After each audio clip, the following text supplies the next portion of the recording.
Assalamualaikum warahmatullahi wabarakatuh. Perkenalkan, nama saya Agesti Hutri dengan NIM 2104369 dari Prodi Akuntansi.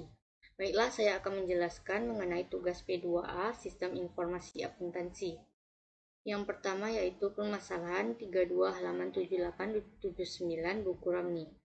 Karyawan Dewi Construction Company memasukkan pekerjaan yang mereka lakukan pada tiket waktu kerja. Sebagian besar tempat konstruksi memiliki terminal input data yang digunakan oleh karyawan untuk memasukkan waktu mereka dalam memulai dan berhenti dan kode pekerjaan yang mempresentasikan proyek tempat mereka bekerja. Setiap malam data tiket waktu kerja untuk hari itu dikirim secara elektronik ke kantor pusat perusahaan tempat tersebut disimpan, sehingga penggajian diproses. Beberapa lokasi sangat terpencil dan karyawan tetap mengisi tiket waktu kerja. Tiket-tiket ini dikirimkan dengan cepat secara mingguan ke kantor pusat perusahaan tempat tiket-tiket tersebut diteliti dan diproses. Penggajian diproses setiap minggu. Kartu jam kerja digunakan untuk memperbarui database penggajian dan juga database barang dalam proses. Oleh karena itu, semua karyawan bekerja secara elektronik. Tidak ada cek yang dicetak, tetapi sistem penggajian mendepositkan pembayaran bersih dalam akun bank karyawan. Pembayaran dibuat untuk badan pemerintah dan perusahaan yang menangani kontribusi karyawan secara terencana. Semua pengeluaran diikuti oleh pelaporan yang meringkas pengeluaran. Sistem juga menghasilkan potongan dan pembayaran yang disimpan dalam file transaksi penggajian yang dapat diakses melalui internet. Laporan ringkasan penggajian dibuat dan dikirimkan ke supervisor penggajian. Yang diminta adalah A. Persiapkan bagan alir sistem untuk pemrosesan penggajian Dewi Construction Company. Yang kedua, persiapkan DPB untuk pemrosesan penggajian Dewi Construction Company. Baiklah, kita mulai dari jawaban A. Proses menginput data karyawan. Selanjutnya dilakukan proses penggajian atas tiket yang dikirim setiap hari bekerja. Seluruh karyawan, baik itu di daerah terpencil maupun di lokasi, mengisi tiket waktu kerja. Selanjutnya, tiket waktu kerja tersebut dilakukan pemrosesan semua karyawan secara elektronik. Karena tidak adanya cek yang dicetak, jadi database diperbarui dan sistem penggajian mendepositkan pembayaran bersih, melakukan pembayaran untuk badan pemerintahan, dan database file transaksi penggajian. Semua pengeluaran ini dilakukan dan diringkas pengeluarannya. Selanjutnya, dilaporkan ringkasan tersebut kepada supervisor pengkajian. Yang kedua yaitu DPB. Yang pertama, karyawan melakukan pengisian tiket waktu kerja karyawan. Selanjutnya, dilakukan pemrosesan gaji karyawan oleh penggajian. Kemudian, pemrosesan gaji karyawan itu sebagian didepositkan ke akun bank karyawan. Selanjutnya, sistem melakukan laporan penggajian.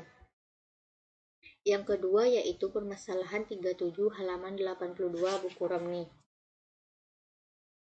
Aston Planning meminta Adana untuk mendokumentasikan sistem penerimaan kas di S&S berikut narasi Aston atas sistem. Pembayaran pelanggan meliputi kas yang diterima pada saat pembelian dan pembayaran yang diterima dalam surat. Ketika hari berakhir, bendahara mengambil semua cek dan mempersiapkan slip setoran untuk cek dan kas. Petugas mendepositkan cek, kas, dan slip setoran pada bank lokal setiap hari.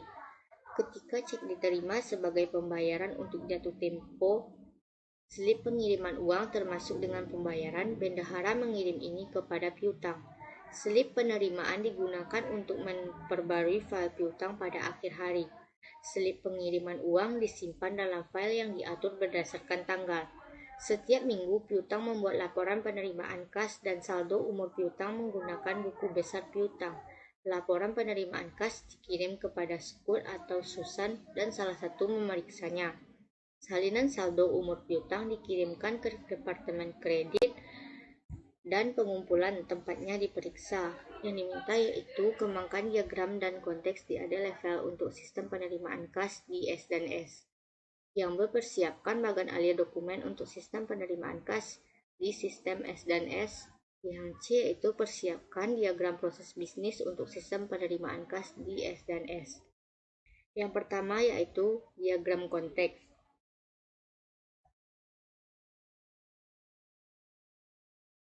Pembayaran pelanggan dilakukan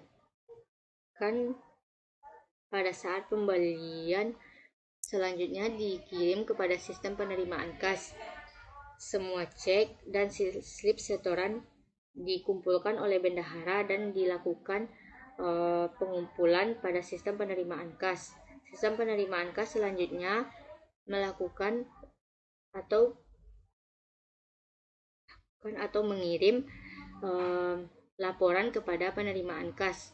Selanjutnya, laporan penerimaan kas tersebut dikirim kepada Scott atau Susan untuk diperiksa.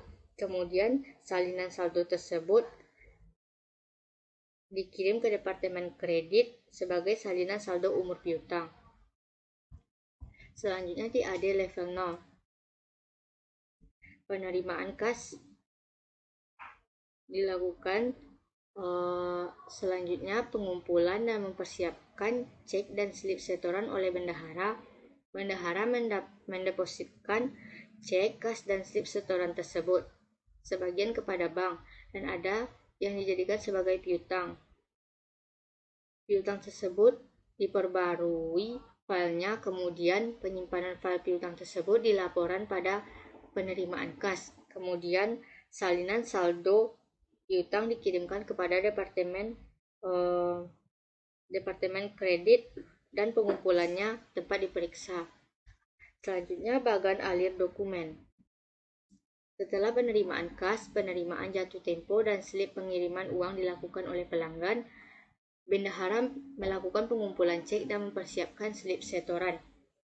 Ada sebagian yang didepositkan datanya atas kas, cek, dan slip setoran. Dan selanjutnya memperbarui file piutang sesuai atau yang diatur setiap tanggalnya. Selanjutnya setelah file piutang diperbarui dilakukan laporan penerimaan kas yang diperiksa atau dikirim ke salah satu Scott atau Susan untuk diperiksa dan saldo umur piutang dikirim kepada Departemen Kredit dan pengumpulan tempatnya diperiksa.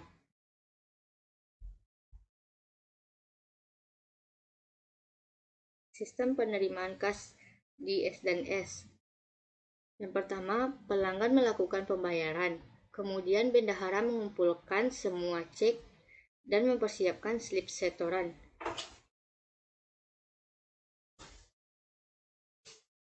Ketika cek diterima, slip penerimaan digunakan untuk memperbarui file piutang. Kemudian dilaporkan penerimaan keuangannya. Dan saldo umur piutang tersebut ada yang memeriksa dikirim kepada salah satu Scott atau Susan untuk diperiksa dan salah satunya laporan keuangan juga diperiksa kepada Departemen Kredit. Yang ketiga yaitu kampus lokal masyarakat. Setiap mahasiswa mengisi formulir registrasi online. Sistem mengecek subsistem piutang untuk meyakinkan bahwa tidak ada biaya yang terutang. Selanjutnya, untuk setiap kuliah, sistem mengecek transkrip mahasiswa untuk memastikan bahwa ia telah menyelesaikan persyaratan perkuliahan. Kemudian, sistem mengecek ketersediaan kelas dan jika ada ruang yang menambahkan jumlah mahasiswa jaminan sosial ke daftar kelas. Laporan yang kembali ke mahasiswa menunjukkan hasil pemrosesan registrasi. Jika mahasiswa berutang biaya, tagihan dikirim dan diregistrasi ditolak. Jika persyaratan mata kuliah tidak dipenuhi, mahasiswa diberitahukan bahwa kuliah tersebut tidak terregistrasi. Jika kelas penuh, mahasiswa diminta untuk dijadikan course close. Jika mahasiswa diterima di dalam kelas, kemudian waktu, hari, dan ruang ditunjukkan di samping nomor kuliah, biaya mahasiswa dan total biaya kuliah dihitung dan ditunjukkan dalam laporan. Data biaya mahasiswa dimasukkan ke dalam subsistem piutang. Ketika registrasi selesai, laporan pendaftaran mata kuliah diperiksa untuk instruktur. Yang diminta adalah persiapkan diagram konteks yang paling sedikit 2 level di AD untuk proses ini. Yang kedua, persiapkan bagan alir untuk mendokumentasikan proses ini. Yang pertama yaitu diagram konteks. Setelah mahasiswa mengisi formulir registrasi online, mengumpulkan transkrip mahasiswa dan ketersediaan kelas serta subsistem piutang, dilakukan sistem pemrosesan registrasi. Sistem pemrosesan registrasi ini jika terdapat mahasiswa yang berutang biaya, maka pengiriman tagihan dan registrasi akan ditolak. Jika mahasiswa tidak memenuhi persyaratan, maka mahasiswa tersebut tidak tercatat dan tidak terregistrasi. Selanjutnya, jika terdapat kelas yang penuh dan mahasiswa tersebut akan dijadikan sebagai course close di AD level 0. Setelah mahasiswa mengisi formulir registrasi online, dilakukan pengecekan transkrip nilai mahasiswa, ketersediaan kelas, dan subsistem piutang. Setelah dilakukan pemrosesan registrasi, laporan pendaftaran mata kuliah.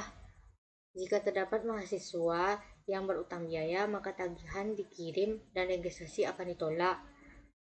Selanjutnya, pemberitahuan bahwa mahasiswa tidak terregistrasi berarti ada mahasiswa yang tidak memenuhi persyaratan. Jika terdapat kelas yang penuh, maka mahasiswa akan dijadikan course close. Baiklah, hanya sekian yang dapat saya sampaikan. Salah dan kurangnya saya mohon maaf. Terima kasih. Wassalamualaikum warahmatullahi wabarakatuh.